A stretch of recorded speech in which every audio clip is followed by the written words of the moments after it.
Hello there, and welcome to yet another episode of the Africa News Debate. Good afternoon if you're watching from Africa or Europe, and a very good morning to you if you're connecting from North America and South America. Africa News Debate is our digital show where we get to discuss the most important issues on the continent and the world with our digital interactive audience. And we are streaming live on our various platforms. We are live on Facebook, on Twitter, and on YouTube. And I invite you to head over there on our platforms and participate in the show by posing your questions or making your opinions known. This afternoon or today, we ask, is migration the only pathway to a better future, a better life for African youth? Thank you for joining us.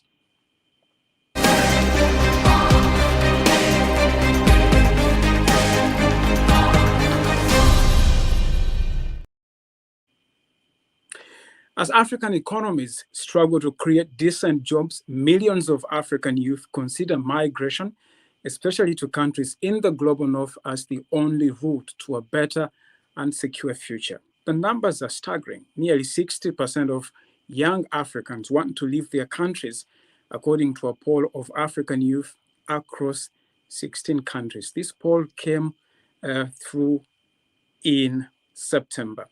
Today on the African News Debate, we ask if migration is the only avenue to a better life for African youth.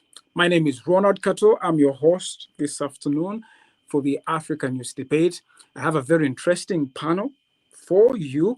And to get this show going, here's a news story we covered last year about the perils of irregular migration. Migrants from sub-Saharan Africa arrive in Libya every day. In their hundreds after being abandoned by the border in the middle of the desert by Tunisian security forces, according to their accounts and those of Libyan border guards. Around 100 African migrants were rescued on Sunday by Libyan guards as they wandered through an uninhabited arid area near Sabkat Makta, a salt lake along the Tunisian-Libyan border. From Sudan, I traveled to Niger, then from Niger to Algeria, then from Algeria to Tunisia.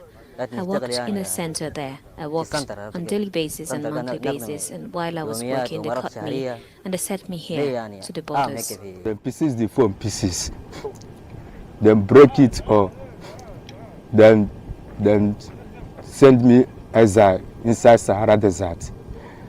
I now working inside the desert for up to 2 days and without no food, no water. Human Rights Watch said up to 1,200 black Africans were expelled or forcibly transferred by Tunisian security forces in July to the country's desert border regions with Libya and Algeria. The current situation on the Libyan-Tunisian border is disastrous.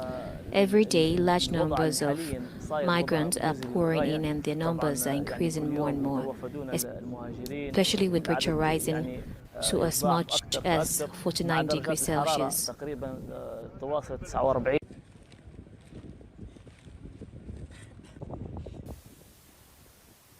The North African country is a major gateway for migrants and asylum seekers that attempt perilous sea voyages in hopes of a better life in Europe, whose leaders have offered financial aid to help Tunisia manage the flow.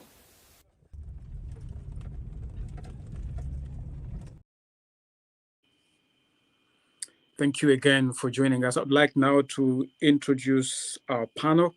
From Accra, Ghana, I have Emmanuel Benser Jr. He's an African development expert. Benser, thank you for joining us. Thank you for the opportunity, Ronald. You're welcome. And from Paris, we're joined by Abiodun Odunuga. He's a Nigerian national and the co-founder of Friends of Nigeria. Abiodun, good afternoon. Good afternoon, Ronald. Thanks for having me. Thank you. Isaac Anoche is based from near London is a Ghanaian national. Good afternoon, Isaac. Good afternoon, Ronald. Thank you for joining us. Allow me to start with you, if I can, Benza in Accra. From a development perspective, what are the push and pull factors responsible for migration? I mean, what are these development challenges that motivate young African men and women to want to migrate away from the continent? That's a very excellent question.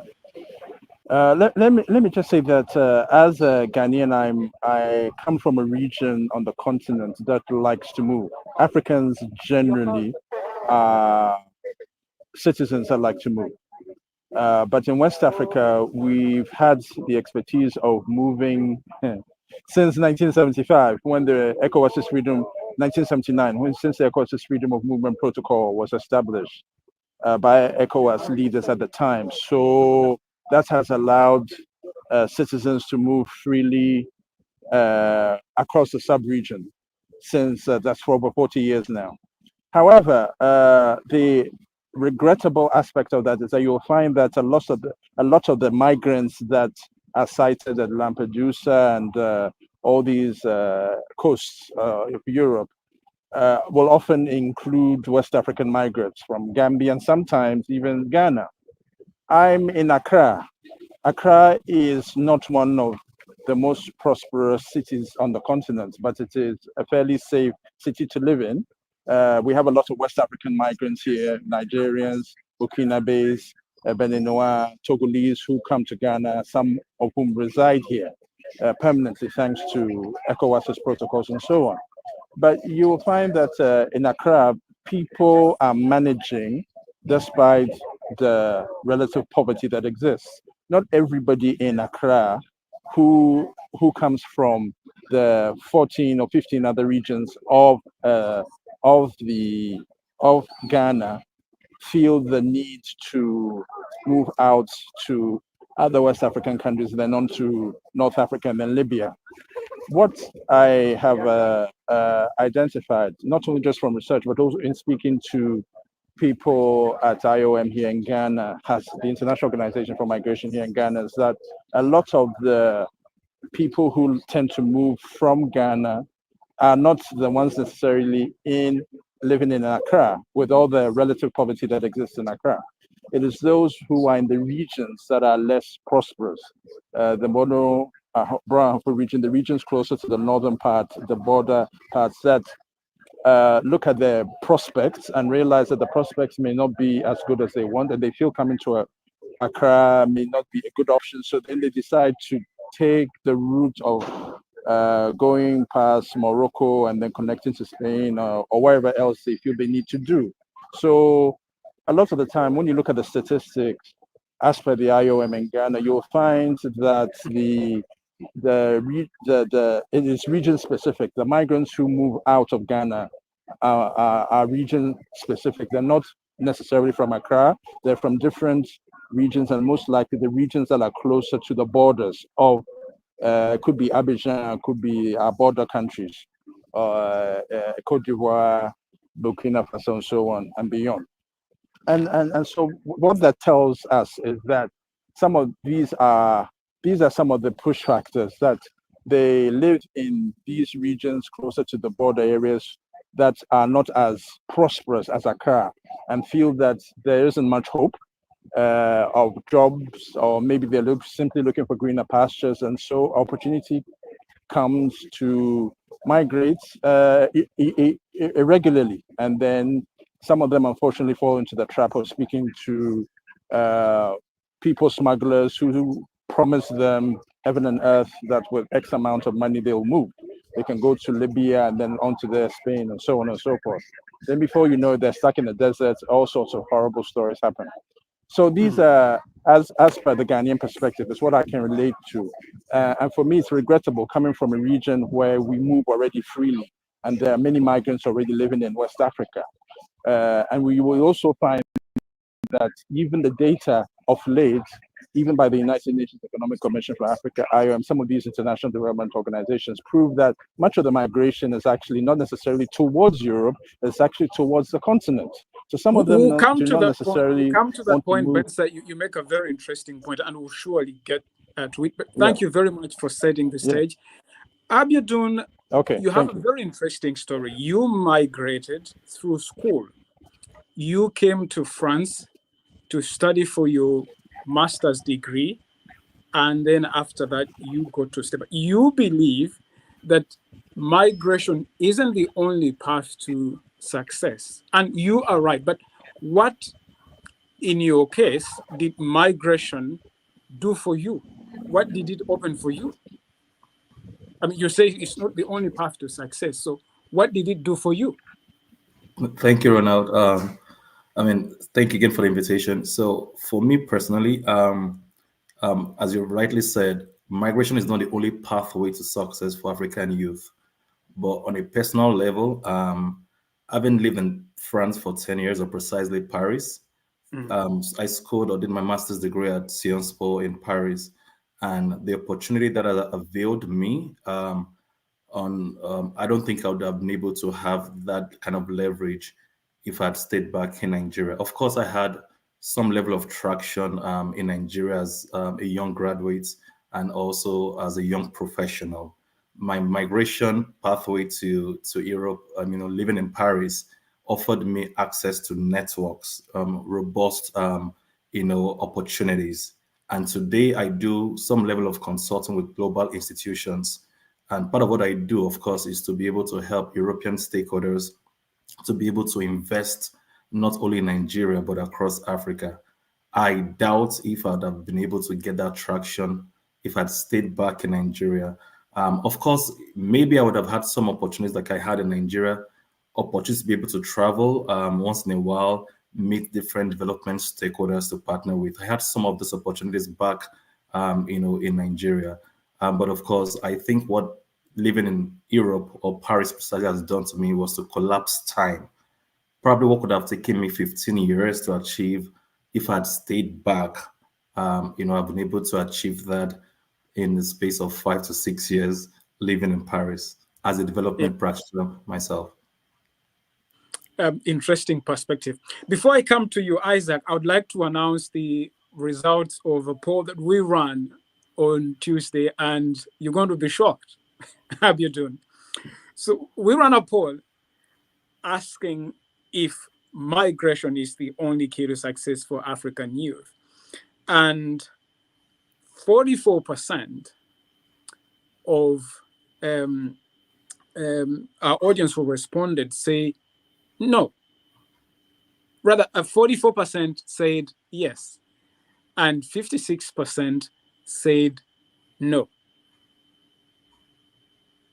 So, migration remains popular. It's appealing to so many people. But as you can see, the results, the results of the poll suggest that not everyone believes that migration is the only pathway to a better future for African youth. Isaac, you have a very interesting migration story. You came to London for the first time in 2016, 2017 for school. You finished your school, returned to Accra, Ghana, where you held a job as a civil servant. And 2 years after your return to Ghana, things were not going well. Okay. At what point did you realize that it was different and it was going to be difficult for you in Ghana, and then you had to contemplate a return to the UK? Well, thank you, Ronald. Yes, I first came to the UK in 2016 for my master's. So education is what brought me to the UK. Did my studies, went back to Ghana in 2018, like you said. But I have to say, well, when leaving, I had all these brilliant ideas. The excitement was huge. But of course, I returned to Ghana, and I'm afraid to say my expectations were not met, as you said. So I would say 3 years is a long time. It didn't just happen. To be fair, when I was going back to Ghana in 2018, it was not my idea to return to Europe soon. But after a year, after 2 years, I just thought, no, the kind of things I was looking to do, I was not finding the space, the environment was not conducive. And having lived in Europe, schooled here, stayed a bit within European society, as Abiodun said, you just find out that the opportunities here are bigger, they are better. And after 2 years, I thought, yes, I had done enough, I had stayed enough, I had tried enough, but the changes I was looking for were not there. The opportunities I was looking for were not availing themselves. And I decided to come back to Europe, yes. And maybe Abiodun, and you can also come back in if you want, Isaac. Maybe, don't you think it is time to examine the kind of education we come to get in Europe here? I mean, the belief is that European education is superior. Education in the global north is superior. That's why we pay top dollar to come and access it. But if after getting the European education, we cannot go back home to change our realities, if after spending all that money here in top European universities and schools here, we still cannot go back home to, create solutions to our problem, maybe it's not worth it. Maybe it's probably not worth the hassle. What do you think? I mean, interesting. So now we're speaking about, the dichotomy between, studying abroad and also now knowledge transfer. So in terms of giving back what knowledge has been acquired as a migrant, I think there are many things that comes into play. One of those things, of course, is having the enabling environment. For Nigeria, for instance, I have friends who studied medical science. Well, back in the in the UK, how we have so much deficit in the medical field. Now, it's not enough to say come back home and help. The reasons why they left Nigeria with respect to lack of equipment and infrastructural, aids hasn't been solved. So now this same level of intellectuals still are able to provide the same level of support and be able to be beneficial to their own, their new country of residence. But the dynamism or the dynamics around why they left still remains something that they are airplace about. Current folks who are still back in Nigeria in the same field, I've seen records of people in the surgical room trying to operate with a torchlight, all right? And these are my friends, personal contacts. And so it's not enough to say they've acquired knowledge and there's no willingness to come back. There is still a gap, and that gap cannot be solved by them regardless of how much they want to help. And I also think I need to throw in here very quickly that we also need to be able to sort of also place some level of spotlight around the vocabulary migrants. Having worked here for a while, it sounds like when we say African migrants, it looks like they are destitute or they come from the bottom of the pyramid. As a matter of fact, when it comes to Africans who are refugees, it's just about 7%, 7.2% of African refugees, right, that are in Europe. A larger percentage of persons who are African migrants who come to Europe are professionals, right? But when Europeans go to Africa, they are called expats and expatriates. Yes, expats. So yeah. I don't think we should, there's some level of, words around there. And when they travel and they live in Nigeria and Lagos, they're expat. But when I come to Paris, I'm a migrant. I think the language is manipulated. Very true. Isaac, very briefly, do you think it's about time we interrogated the usefulness of European education that we come to get? I mean, if it doesn't equip us to go back home to find solutions for our realities, our environments, then why come here? I don't think that is the case. I think European education is all right. I think what we study in European universities are basically things that show where the world is going. how Europe has transformed, European countries have transformed their societies and become the envy of people in the global south. And it is that sort of education that got them to where they are. That makes that made them create the societies they have that make us want to come here. So I don't really think the problem is with the education we get here.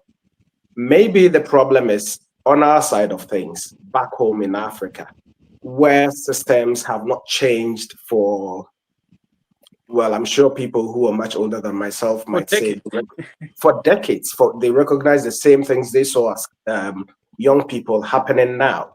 The world is moving in different directions, and unfortunately, and that is what you find out, the world is moving in different directions at really fast pace when you school in the West, in the global North.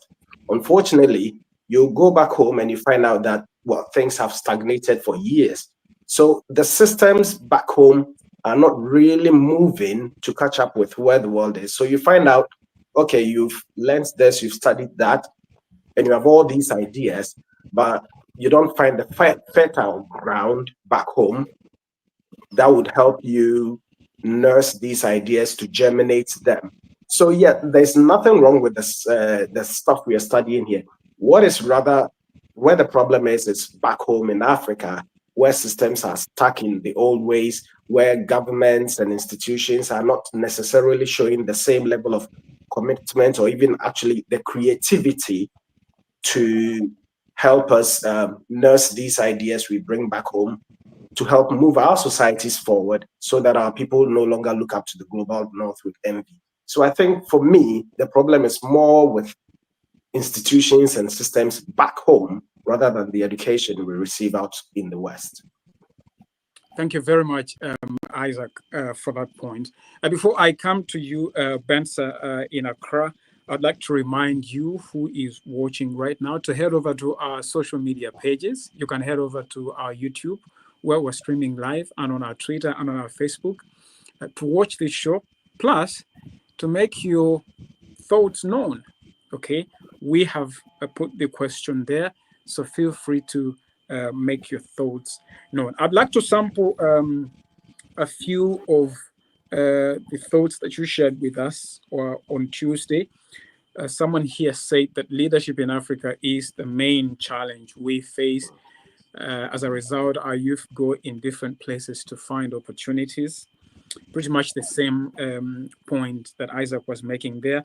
Someone said migration is not the key. Invention and innovation to extract, process, and refine our resources is the key. Plus, you talk about governance, of course, which is a very important thing. Someone says, I say yes because our leaders are just there for themselves.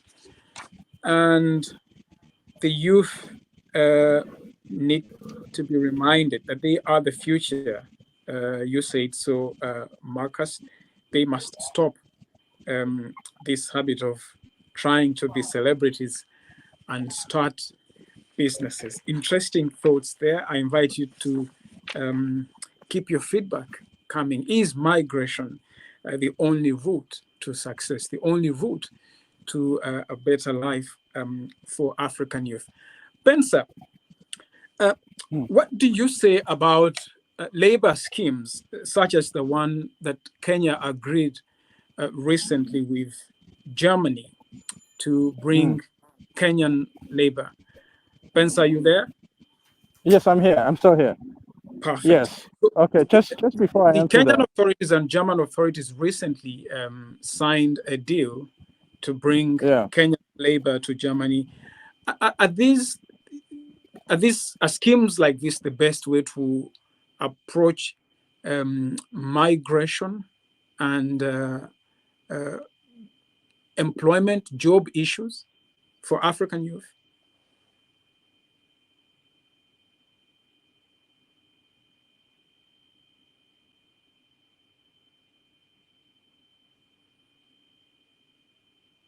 Bensa, we probably have lost him. Abiodun, would you like to have your say on that deal that the Kenyan authorities agreed with Germany recently to bring, according to the Kenyan government, as many as 250,000 Kenyans to work in Germany. I think we've seen such partnerships even in Latin America, where maybe like countries like Venezuela, different countries exchanging, medical practitioners and all of that. So for me, the most important thing is not just about supplying, intellectuals from Kenya, to Germany. There also has to be a sort of an arrangement that has a backward integration. Once those Kenyans go there, what's the game plan in terms of having this capacity to be able to have a knowledge transfer and be able to give back to their home country? When it digitalized the world right now today, with the rise of artificial intelligence and all of that, so there is a lot of ongoing conversation around brain drain, sending your best, but we can reverse, brain drain with the power of diaspora and also the power of knowledge transfer. So today, for instance, we have within our association, Friends of Nigeria and France, beyond just, harnessing what we have and supporting ourselves, we have done initiatives where we've been able to give back, in terms of mobilizing foreign direct investment to Nigeria, all because we're able to harness ourselves together and mobilize critical stakeholders to be able to help young entrepreneurs in Nigeria to be able to raise investments, thereby creating more jobs. And I think that's a lesson that many other countries can, of course, understand, that while, migration could be a sort of liability, or they see it as a backward integration, the diaspora can be a sort of positive nuance, if the government can be able to understand that platforms can be created where those who have gone don't have to approach themselves. You can be in UK and still be beneficial to your own country, even if you don't live in Africa. Perfect. Benson, before we lost you, we're glad that you're back. Kenya recently agreed a deal with Germany to bring, in their own words, as many as 250,000 Kenyans to work there. Schemes like this the best way to go about migration and joblessness in Africa? Well, I think on paper, it looks like it is one of the ways. However, I had the opportunity to speak to a Kenyan consultant who works with the UN about this just 3 weeks ago, and he was telling me that some of the devil's in the detail. What Germany is looking for is to ensure that the Kenyans enter the factories or enter the workspaces, go and do what they need to do. Then once their contract is up, then they leave the country. There are certain areas that they're not supposed to enter at all. And so if that is the case, and if it is being looked at from that narrow perspective, then you're kind of wondering what kind of freedom is there for the Kenyans to integrate.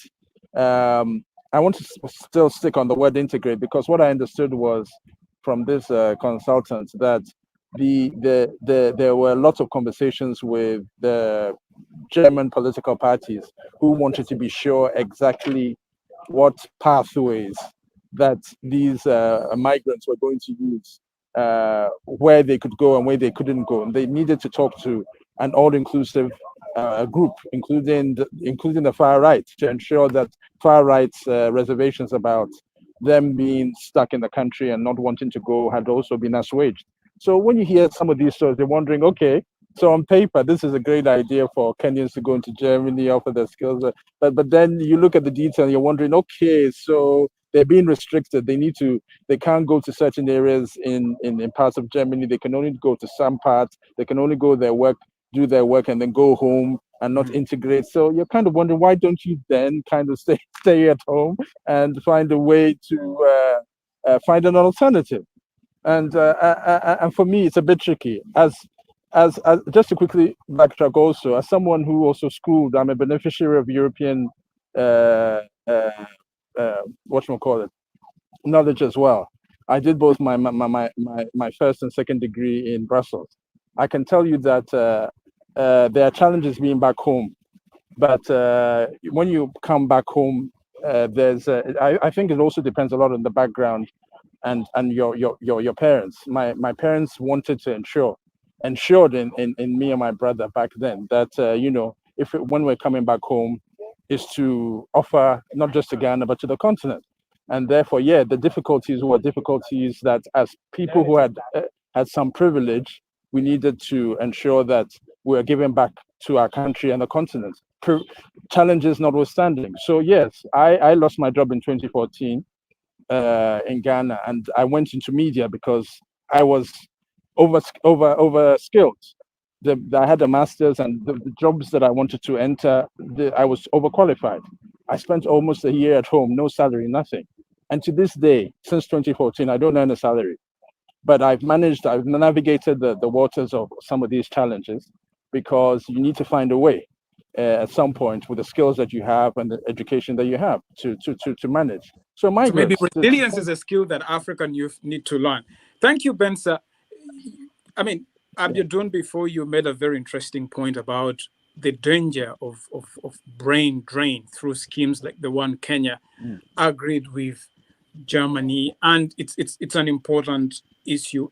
Isaac, we are, when I say we, I mean African countries, are bleeding our best brains to the global north. And it's not just the best. I mean, before it was resources, copper, now it's cobalt, and now we're bleeding humans as well. Okay, and that should worry us. But as a migrant here, someone who studied here and is now living here, what would make you back? What would the authorities in your home country do to persuade you to return to Ghana? Yes, good question. But before I go on to that, can I speak a little to the Kenyan deal, for example? Please. Yes, there have been several such deals in the past. I know Ghana, for instance, has one with Cuban doctors coming in, and then Ghanaian nurses going to the Caribbean, I think Trinidad and Tobago, countries like that. Yes, Trinidad. Yes. So these schemes have always existed. Yes, I've also followed the Kenyan discussions, and I've spoken to Kenyan friends. The threat or the fears about brain drain remain, yes. And I think they are real and valid. However, I would also want us to look at it from a different angle. What we find now is thousands upon thousands of African youth. Africa has the most youthful population in the world. Let's remember that. And now African youth are better educated than before. In fact, you find year on year exponential increases in African students or African youth gaining higher education, even more than in Europe. So what you find is, as much as we are developing our human resource with more of our youth going into universities, unfortunately, our economies are not throwing up the sort of jobs that these thousands of educated and skilled students would want to get into. So you find thousands of graduates doing, well, nothing at all after school, and then all their dreams are dashed. So what I think such schemes like the German one do, it's only a temporal solution, I agree. But I think it also offers an off-ramp for some of these thousands of graduates. Because reality is, right now, our economies, our countries, our systems are not creating those opportunities. They are not opening up. It's just like one of the people in the comments section said, we still have the economic models from 60 years ago. We still export primary commodities. We are not manufacturing. We are not growing into those areas which would take in these graduates. So if other countries are offering opportunities, it is incumbent upon us to make sure it doesn't turn into what we all fear, the brain drain, where our best or some of our most experienced are going away and not coming back. What I understand from the Kenyan scheme is there's a temporal program where people will go and come back after a number of years. I think it offers an opportunity, whilst we are still trying to create our own jobs for our people, it offers this opportunity for these new graduates to go, because the sort of jobs that are described in there are not, for me, the sort of jobs you would have are best or are most experienced going for, but rather the youthful group. Back to the question you asked me, what would entice me to go back? Yes, tell you what, I would want to go back, and I would definitely go back. But at the same time, I think things are going to have to change. Governance systems, institutional behavior, and all. Because, like Abiodun alluded to earlier, you find out the opportunities are here, the networks are here, the space for growth is available. You have ideas, and you would want to go in to make the difference we've all spoken about. I think if our ruling class, and they are a big part of the problem, I must say, would want to look forward rather than maintaining the status quo. That always has been the problem. The economic models have to change. We still cannot do things the way we used to do them decades ago. It's a different world. It's a globalized world. Thank you, Isaac. Ben said, to be fair, African countries are trying to change things. Maybe we can debate the pace of the change, but there are interventions such as the African Continental Free Trade Area. It's supposed to unlock huge opportunities for the continent's youth. I mean, 420 million youth, and we're only talking about those aged between 15 and 35. That number is expected to double to 830 million by 2050. Yeah. How can interventions such as the African Continental Free Trade Area unlock opportunities for our young people so soon, so fast, Bensa?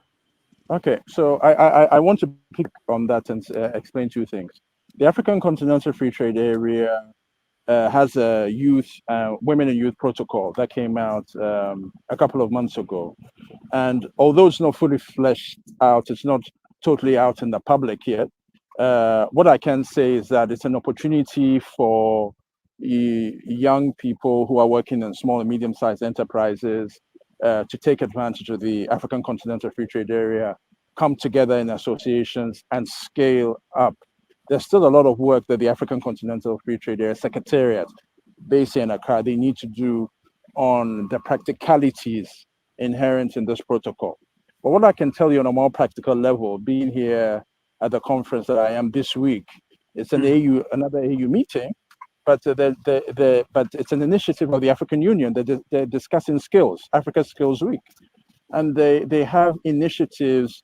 This Africa Skills Week is actually an initiative of the African Union together with AUD and EPAD, which is another AU agency based in South Africa, where they're looking at how do we use TVET, vocational studies, to encourage the youth to set up small businesses and so on. And instances from Nigeria, Uganda, Rwanda, and other African countries, actually there's best practice to indicate that TVET schemes are offering a lot of opportunities for youth, much more than we ever thought possible. So for me, this week has been very enlightening, because I as somebody who did not go through the TVET scheme, and seeing that people who go into TVET, and even the African Union itself is saying in a strategy that the youth, the answer to the youth getting education, getting jobs, is going through TVET schemes. You have UNESCO here, you have UNICEF coming up with schemes like the Global Knowledge, Global Skills Academy, which has been around since 2020, where they're retooling, revamping skills on the continent, so that to reflect, as Isaac also said, a lot of the curriculum is old curriculum. And that's why you find that you come back and you're not able to fit in. But what is happening is that a combination of the AU and stakeholders are coming together to see that, look, the global workforce on the continent in 2050 is going to be African. It is going to triple by 2050. That is an indisputable fact. And so you are going to find that by 2050, and of course before that, the African youth as both Isaac and Abiodun have hinted, is going to be a very well-educated global workforce that will be called upon by the West to go and work on short-term contracts in Europe, and that is already happening. But with the background of the African Continental Free Trade Area, together with initiatives like the Africa Skills Week, you are going to find that the African youth is totally a lot more empowered in 2024 than they were probably 10 years ago. So yes, there are challenges. I'd like to bring in Abiodun very briefly. Yeah. You said earlier in the show that being here in Europe unlocks a lot of leverage for you, and that's correct. I mean, you can travel to so many countries just using your resident card, or your visa, your Schengen visa. How do you think African countries can build maybe not the same leverage as the global North countries have, but in their meetings with European leaders? I mean, we had, I think, the EU-Africa summit about 2 years ago. Recently, we had the La Francophonie summit. Should African leaders in these meetings be demanding things like visa reciprocity? Okay. Plus, before you answer, so many African countries are also removing these barriers, between people created by the need to travel with visas. Do you think, and Isaac, I want you to have your say on this too, do you think this will spur even more intra-African migration and unlock opportunities for us and maybe reduce migration to global North countries? Abiodun first. Yeah, I think on the side of African leaders also asking to have the same gesture being given to them. There's a lot of conversation ongoing, but I think the most important thing to do is rather than look outward, I think there's a lot to be done even at the regional bloc level in Africa. For instance, I mean, rather than ECOWAS we made reference right to ECOWAS and around what has happened in the past years, free travel and movement of people around the region. So the story is not the same, all right, with the likes of Burkina Faso, Mali, Niger leaving. So if we already have blocs and democracy being threatened locally, I mean, what we should even start looking at is it's still very much impossible for Africans to even travel within African countries. You can't ask for what you don't have. Exactly. Take, for instance, even within, you want to take a flight from, I tried at a time from Eastern Africa to Western Africa. You need to come back to Europe, come to Istanbul or come to Paris and then be able to go back to Africa for a cheap flight. It's even harder to travel. And Dangote probably was on a very high-level conference not so long. Aliko Dangote, the richest or one of the richest men in Africa, right? And he was saying, even as Dangote is, he couldn't even travel freely, regardless of his level of investment and stakes in different countries. So I would say let's tidy home from, try to begin at home, like they say. And lastly, just to touch, you asked a very important question around how soon should African governments start, solving their problems. A survey by a family foundation, IFF, in 2022, after doing a youth survey in Africa, they found out that over 50% of African youths are saying that if in the next 3 years means by next year, because that was done 2 years ago, if they don't improve the lives or their well-being in Africa and don't sort out many fundamental issues, over 50% of them would be ready to leave the country. In Nigeria, it's 3/4 of the youth. So I'm saying that soon, we're already actually going beyond that time. And African governments really need to wake up, sort out the immediate infrastructural deficits, sort out insecurity, and then before we begin to look at how to travel to Schengen countries without visa. That's my Thank you, Abiodun. Isaac, very briefly. Yes, what I would say is it's all well and good South-South cooperation, intra-African trade, intra-African connections would be the future, and indeed it's going to help. But just like Abiodun said, and that was a perfect example I was going to set, that you would find out lines of communication, lines of travel to the global North sometimes thousands of kilometers away, it's much easier than maybe the neighboring African country. So yes, the African Continental Free Trade Agreement is a good thing, but before we can achieve the best out of all of that, there have to be deliberate and conscious efforts from African leaders, from African countries, to improve lines of communication, lines of travel. If those things are done, of course, and then of course the regional, sub-regional groups, SAGED and ECOWAS, for a long time they have remained talk shops. But now with the Continental Free Trade Agreement coming on board, I think you do see a bit of a move towards greater integration between African countries, which of course is a good thing. If we are, because we know what our problems are, Yeah. I think part of the reason why we are where we are is we have for a long time waited for the global north to try to parachute solutions to us, which have never worked. But if we are integrating, if we are doing our own things, we know what our problems are. I think we can come up with better solutions if we are moving amongst ourselves and solving our own issues. But there African have to solutions for be African African problems is the problems. Yes, mantra of the African Union. And on that Absolutely. note, Isaac, we come to the end of this program. Emmanuel Bensa Jr. in Accra, Abdioudun Odunuga in Paris, France, and Isaac Anoche from near London in the United Kingdom. Interesting thoughts. Thank you very much, gentlemen, for sharing your time with us. And thank you too for watching. My name is Ronald Kato, and I'll see you again on the African News Debate. Thank you, Ronald. Thank you. Have a good day. Thank you.